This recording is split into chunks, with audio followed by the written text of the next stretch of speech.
welcome to The Hustle with myself, your host, Ben Anderson. Today, with a special friend, Adam Kennedy, baseball legend, played with the Cardinals, the A's, the Angels, the Nationals, the Mariners, and the Dodgers. Went to Cal State Northridge, a local school here for us here, where he set school, records in hits and RBIs and batting average.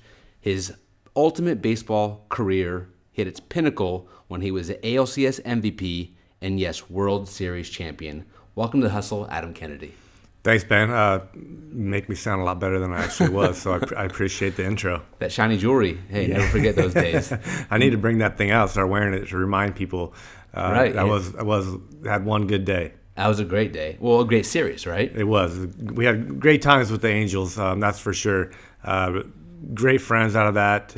Great experience, great memories. Just legacy, right? Absolutely. Just the memories that you have, that championship tone or that tenor. No one can take that from you. That's and it was a time in Orange County where it kind of needed it to revive baseball in the Angels, and wasn't really in our plans to do that, but we just kind of had the right group of players and kind of brought the community back to baseball life, and now that Artie's owned it, took over ownership, he's kind of ran with that, and Angels are a huge part of the community now, and it's great to be a part of that. Yeah, and from my seat, I was playing college ball at the time at Biola, which is local Orange County, and I was, in my sophomore year at college, so I was living it while you were living it on a different level. So to me, it's like the Angels came out of nowhere that season. They had never won a championship before.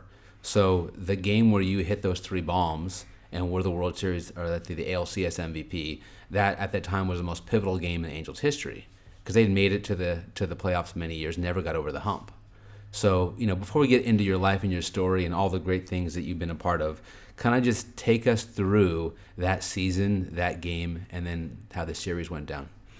I think that was our third year together is with Mike Scioscia, the coaching staff, the core of that team. That was our third year together, so we were pretty familiar with each other. We had a few key changes to the group, but we just kind of gelled, and everybody played pretty much to their peak level. And it was the year Oakland won 20 games in a row. They kind of made that Moneyball movie after them. That's my team. I was an A's fan, so I remember us winning 20 games in a row and then not beating you guys at the end. Yeah, when Oakland won 20 in a row, we won 18 during that same stretch. So we were kind of just toe-to-toe with them the entire year. They ended up winning the division. We got the wild card. And I remember going to New York, and none of us had played in a playoff game before, right. And we're going up against Jeter, Bernie Williams, that whole crew, and everybody has us. We're going to be overmatched, no problem. Well, I'll just never forget the entire day that our first game, police escort through New York City, which was through traffic time. It was pretty fun. So you get the emotions going right away of kind of where you're at and what's happening. Then we actually were playing a great game. I think we're winning 8-5 late. Bernie hits a 3-run home run, and I remember being on second base, and the stadium is shaking, and I'm just thinking to myself, this is freaking amazing. And we end up losing that game, but after the game in the clubhouse, we were all just we couldn't believe how fun it was. What game was that? Game 1 of the playoffs. So game 1 of the playoffs, you guys said, who'd you beat in the first round? The Twins, This was New York. This was the Yankees. Oh, that was the opening round. Okay. And we lose the game, but we had a blast. That was a 5-gamer, right? Yeah, 5-game series. So we lose game 1. We come back and win the next 3. It was just we were. And the Yankees never lost rolling. back then. They never lost. They just coming off. I think maybe 98, 99 won. I think Arizona beat them in 2001. And then they might have won 3 before that. 98, 99, 2000, Arizona beat them. And we just played great. It was fun. And that series kind of took off for us and kind of gave us the confidence that we can do this. Like we beat the Yankees, so this is our year. Absolutely.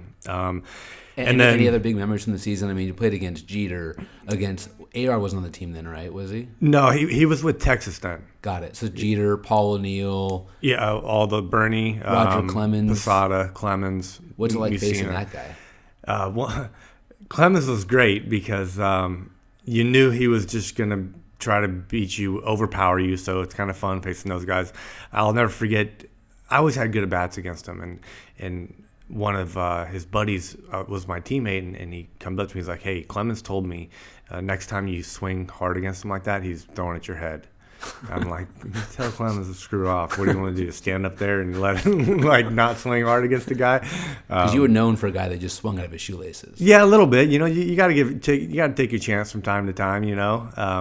And when you face the best, your competitive level rises as well. So you're going to compete at your highest level. So it's always fun to face guys like that. I love it. So you guys beat the Yankees. You're like, this is our year. Yeah, and then so we beat the Yankees. We were kind of waiting around to see if we're going to fly to Minnesota or to Oakland for the second round because they were playing each other in the first round.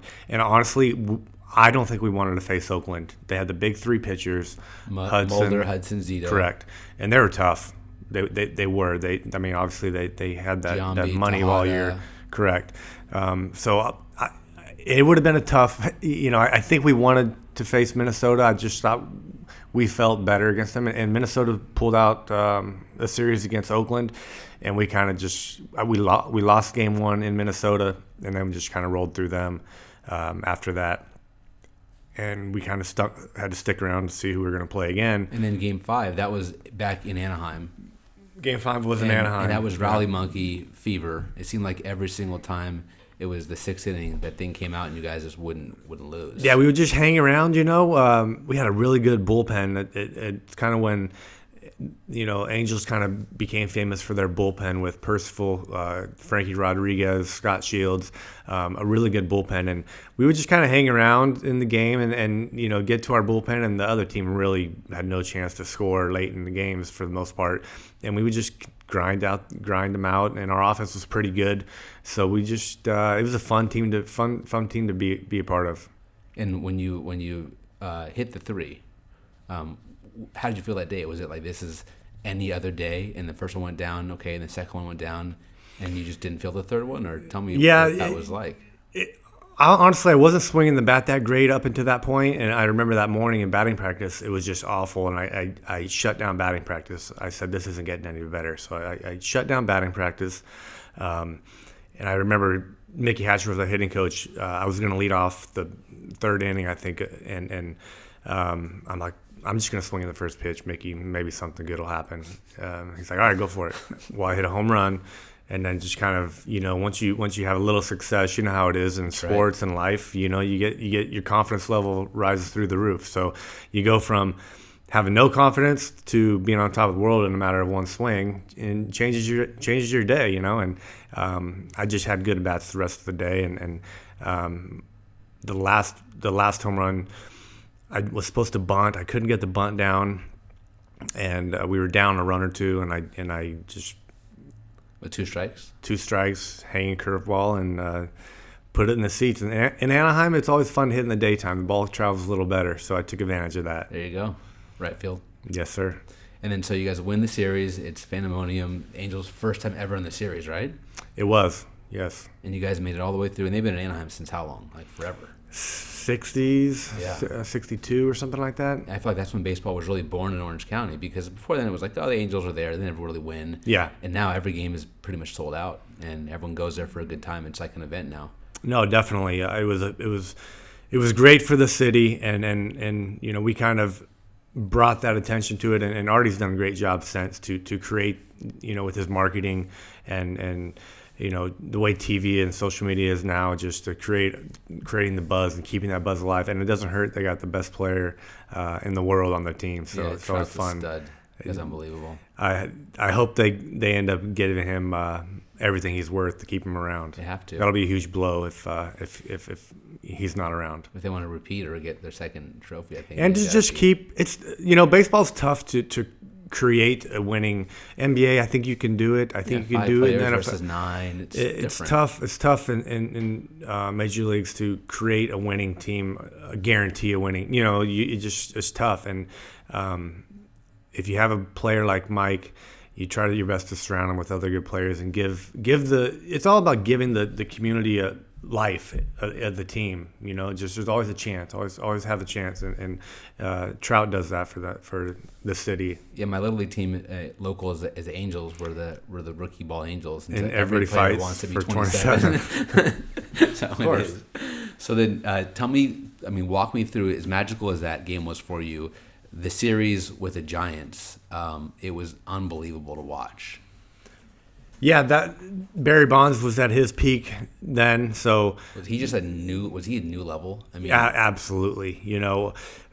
We made it through the series really without him kind of taking over any games. Our pitching did pretty well of keeping. He had some legendary home runs that series, but not game changing type home runs. So our pitchers did great with that. But you just you have a guy like that in the lineup. It doesn't matter if he's hitting or not. You're always like, okay, when's Barry coming up?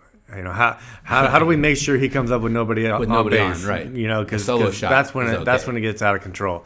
So yes, the solo shots are fine, and our pitchers did a great job with that. And we had a couple of first good games here. We went up to San Francisco and kind of got it handed to us, and we came back home having to win two.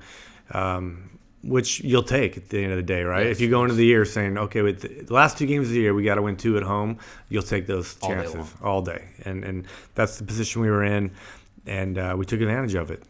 So, obviously, a legendary career. Thanks for sharing your memories. And you went on to play with the Mariners and the A's and the Dodgers. So you had, I think, played 12, 13 years in the big leagues? Correct, yeah, so 13. That is a ridiculous feat. So thanks for sharing with us your story. Oh, no problem. It's always fun to talk about those old times. Being a ball player who didn't make it. Yeah. I love to hear what you went through to make it, so that's really cool. So let's back up, because let's talk about how baseball became a part of your life.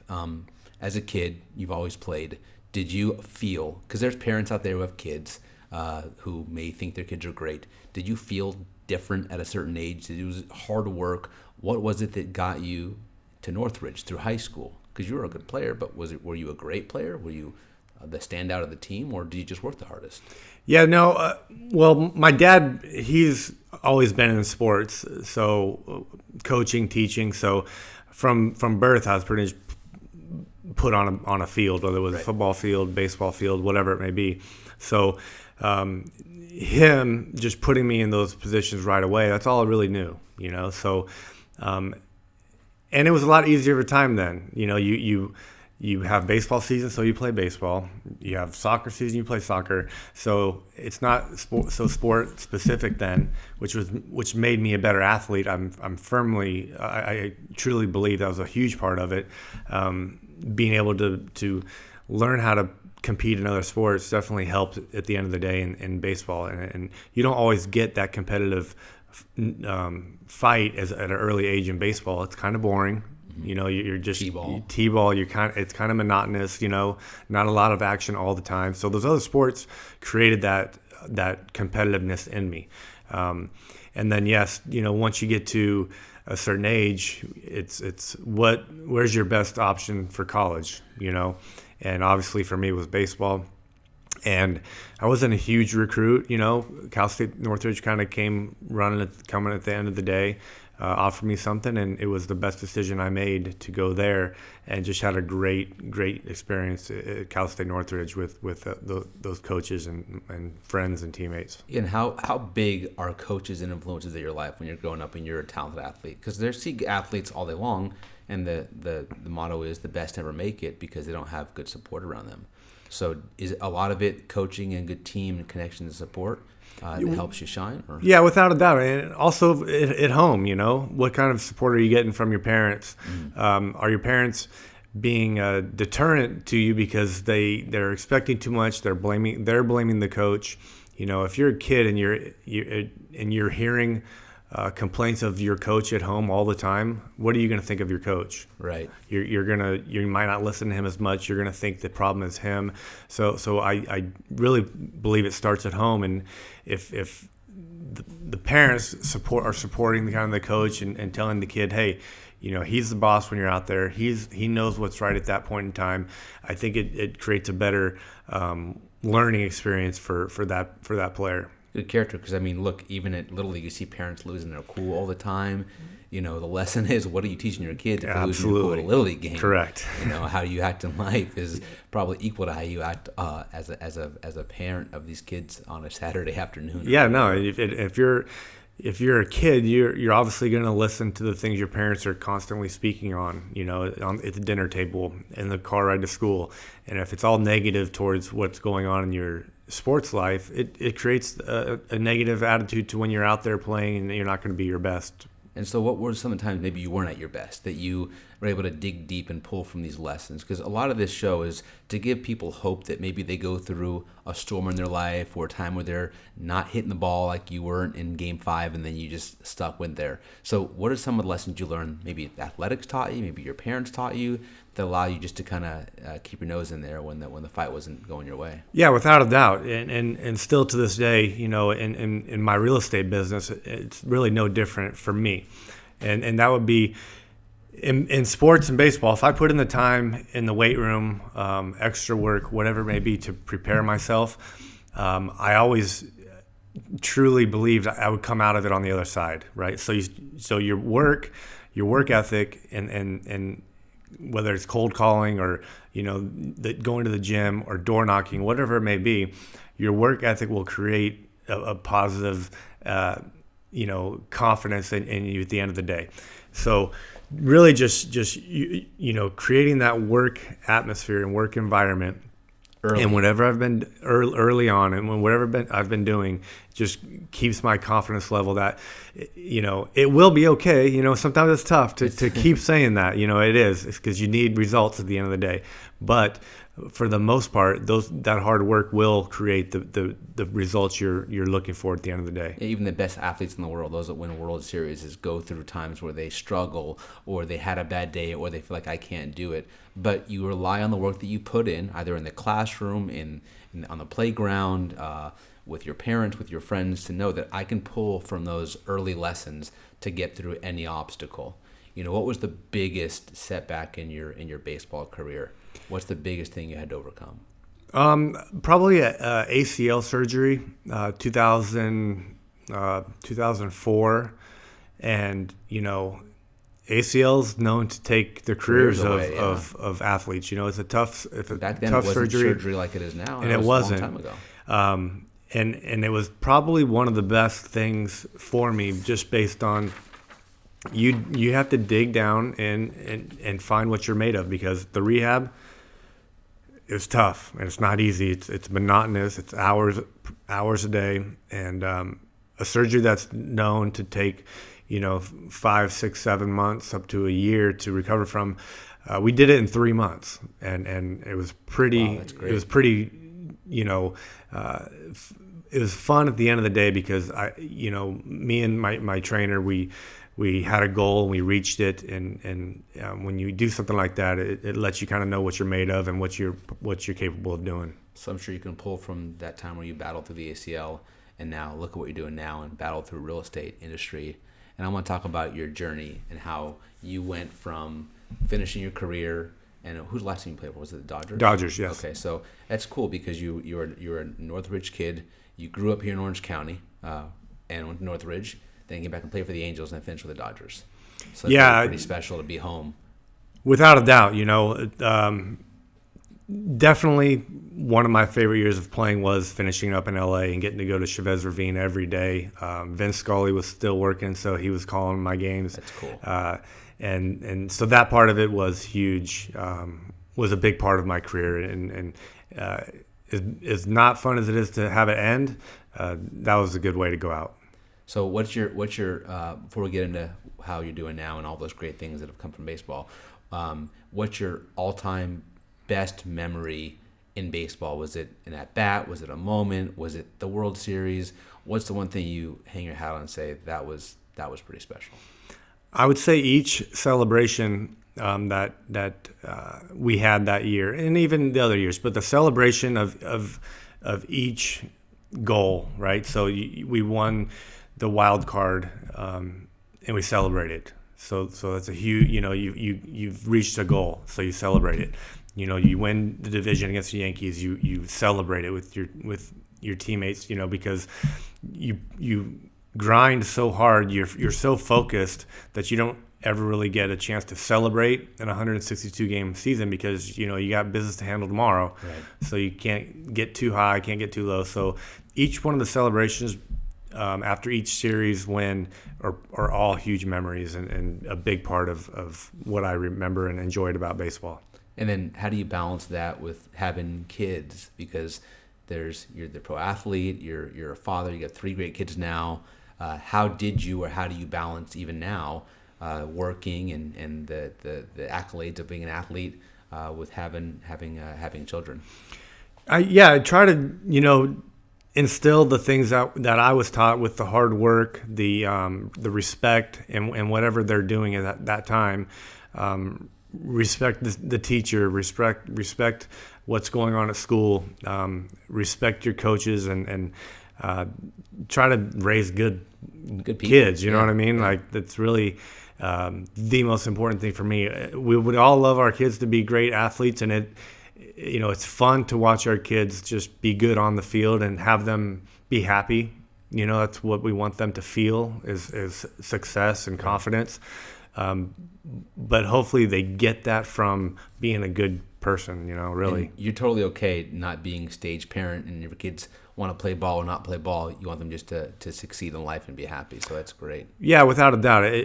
Like I said, we would all love to see our kids succeed, especially in sports, just because it's fun, right? It's fun for them, Yes. and to be able to have the career where you're still playing games, that's a great thing, Great. But it's just not realistic for the most part. So you try to make sure they're happy and try to have them do things in life that make them at peace and work hard and all that good stuff. Yeah, and you're one of the lucky ones. It worked out for you. You had a great career, and someone may not be so lucky but have the same talent level as you because things just work out the way that they do. So cool thing about you and getting to know you and your story is the fact that you're not just some guy sitting on the beach who played baseball. You're actually out there taking the hustle you learned and grinding it out in the same field that sort of I'm in a way, and that's in real estate and mortgage. So I want to get behind your story about what you're doing now. And I know along your career, you bought and sold lots of houses, giving you a good mindset for business. And after baseball, now into real estate, how'd you make that transition from the ball field to the real estate field? Yeah, while I was still playing, I had a good friend of mine who is in the mortgage business as well, and we would do a lot of flips. So I think we did around 30 flips over my playing career time, and it was a lot of fun. I just was more hands off then, more of just kind of the backing of the project. I was obviously busy playing baseball and busy with that, but so from an outside kind of looking in, but it was always profitable for us, and it was always kind of fun. And then once I was done playing, I got my license to kind of help with that side of it. And then now on the residential sales side as well. So it's been a fun transaction. I really enjoy the interactions on the negotiation part. It's kind of where I thrive a little bit. I have a partner who she kind of is a little bit better at the paperwork than me. Right. So it's not necessarily what I love to do about it. So it kind of is a good partnership, but I really, really enjoy bringing someone into their new home. That's cool. Having somebody get, if they're selling their home. We just had a buddy of mine in Tustin. We just sold a home they'd been in for 30 years. So it was tough for the wife to kind of part ways with, so you have that emotional side of it where you kind of have to walk through that on a daily basis, really. And so you try to make them be as comfortable and as happy as possible when they are parting ways with something that was so special to them. So you can get some of the same thrills and chills as you get playing baseball as helping someone else achieve their dream and goal of buying a property. Yeah, you have that competitive nature in you, and if when I was done playing, what's it going to do? Just lie in there and not ever bring it out. So I've been able to create a feeling of success in that world that has been fun so far, and I really enjoy it. Let's talk competing, because you're a competitor. I mean, you didn't go to the World Series by accident. You didn't make it back from your surgery by not having that fire in your gut. So How do you do it now when you're that new real estate agent and you have a name that people know, and you're with the agency, which is a cachet brand, celebrity status, LA, the glitz, the glam, and you're walking into that office and you're like, okay, I'm a baseball player. How do you get other agents to take you like a competitive real estate agent and not like a competitive baseball player? Well, I don't really care about the other agents. I love it. So I'm not there to please them. I'm there to prove to my clients and that I'm for real and I will bring you the best product possible. So that's my only focus. And at the end of the day, if I do have success, that will show the other agents that I'm for real and I'm a problem for them. You know, that's kind of the way I would think about it. But really, my only goal, my only thought is bring the best product possible to my clients. And what would be equivalent to winning a championship in real estate for you? You know, like I talked about celebrating, you know, with your teammates after each series win. It's kind of just at the end of every escrow is kind of a miniature celebration. I love it. it. It really is. You know, when things go well, especially it's and everybody's happy. That's the ultimate success story in that in particular transaction. Well, I want people to know what they get when they get you, because they should be working with you, because you're someone that's driven to succeed and you know how to win. And so much of real estate is winning in small ways so that they can buy their house or they can sell their home for the right price. So what do they get? What does a buyer or seller get when they call upon Adam Kennedy to represent them? Obviously, hard work, you know, it's just, I think it's taken for granted a little bit. You know, you see it with some agents who it's tough to always get a hold of, show a house to. With us, you're getting 100% dedication on your home. Your home is our only home. Love it. You know, you are top priority to us, and whether it's we have one at the time, 10 at the time, you're all getting number one priority with us. It's just a fact. It's how we work. Not leaving anything on the table as far as skipping steps to provide you the most knowledge of your home, what's going on in the market, what's going on in your neighborhood, what's out there if you're looking to buy, you know, what's selling on a daily basis, price drops, all this good stuff. Nothing is going to go unturned with us. And the good thing is I have a lot to prove, you know, and I can't just stick around and hope for good things to happen. I have to make them happen, and I have to show each and every transaction that this is important to me. Much like any day in the baseball field, you got to prove it. You got to study your opponent, study their habits as a pitcher, and you're studying the comp, studying the market the same way you study baseball. Yeah, definitely. You know, just because you did something well yesterday, there's no promise for That's today right. and tomorrow. I mean, you have to constantly stay on top of your game. You have to constantly prove to people you are worth them, and they are important to you, and their home is just as important.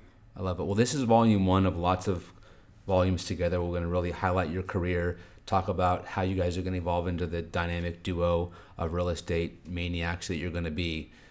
What advice, before we part ways today, can you give our audience, someone that is either pursuing their dreams and maybe thinking that they can't get there, or someone that maybe had to take a different direction to get to their goals? Yeah, I would say, you know, pick your focus of what your goal is, and on a weekly basis, kind of do your best getting there, which is just hard work and you know learning about that your goal and whatever you're looking to do, and reevaluate it. Are the steps I'm taking worth my time? And if they're not, and they're not always perfect, so you kind of reevaluate, maybe take another path. But you're always moving forward towards that final goal. You know, kind of looking each week at what's working, what's not. Getting knowledge from experts in that field is always a great way to go about it. That's great wisdom, because I don't care what you're pursuing, whether it's singing, acting, modeling, directing, becoming an artist, there's always going to be things that come in your mind that tell you that you can't do it. And you have to rise above it. Like you said, reevaluate as you go, pick and choose a lane. And once you believe you're going for it, you go all in like you're doing in real estate. So, without a doubt. My friend, how can our audience, buyers, sellers, real estate agents, loan officers, or just general fans, how can they follow your journey? Yeah, you can, the agency website, or adam.kennedy@theagencyre.com would be an email address. And then on social media, Adam2Kennedy on both Instagram and Twitter. Great. Get this man on your team. He will sell your house. He will study the comps. He will know exactly what's going on, and he will make sure that he brings home a championship to your home. You got it. Thanks, Ben. Adam Kennedy, you have the hustle, my friend. Check us out at benanderson.365 on Instagram, and stay tuned for our next honored guest.